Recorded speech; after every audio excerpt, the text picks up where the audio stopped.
కూటమి ప్రభుత్వం అధికారంలోకి వచ్చి 2 ఏళ్లు పూర్తవుతున్న నేపథ్యంలో వారి వైఫల్యాలను ఎండగట్టేందుకు వైసీపీ సిద్ధమైంది. చంద్రబాబు వెన్నుపోటుకు 2 ఏళ్ల పేరుతో నిరసన కార్యక్రమాలకు పిలుపునిచ్చింది.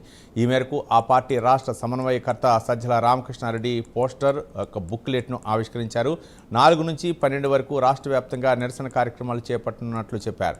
చంద్రబాబు రాష్ట్రాన్ని అప్పుల కుప్పగా మార్చారని ఆరోపించారు. కూటమి పాలనలో అవినీతి, అక్రమాలు యథేచ్ఛగా కొనసాగుతున్నాయన్నారు.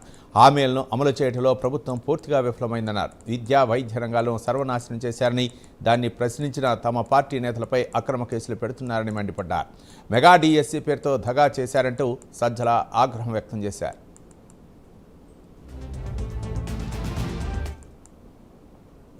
దుర్మార్గమైన రాక్షస పాలన, అరాచక పాలన చంద్రబాబు నాయుడు గారి ఆధ్వర్యంలో, నేతృత్వంలో ఒక వ్యవస్థీకృత అరాచక పాలన, ఒక మాఫియా పాలన, ఇంకా అన్ని సకల అవలక్షణాలతో కూడినది.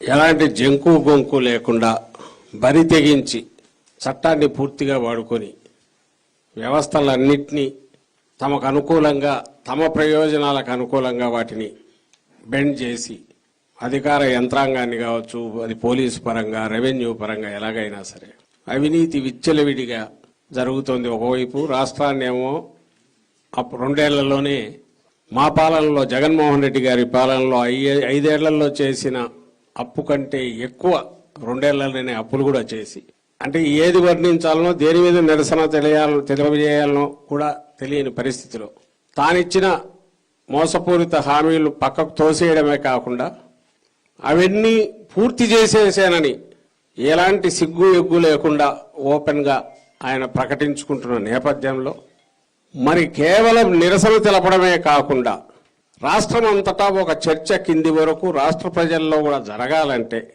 అది ఒక ఉపన్యాసంతోనో ప్రెస్ కాన్ఫరెన్స్తోనో అయ్యేది కాదు. కాబట్టి ఒక సిరీస్ ఆఫ్ కార్యక్రమాలు, నిరసన కార్యక్రమాలు టేకప్ చేయాలని, కొన్ని ఈ టాపిక్స్ అన్ని తీసుకుని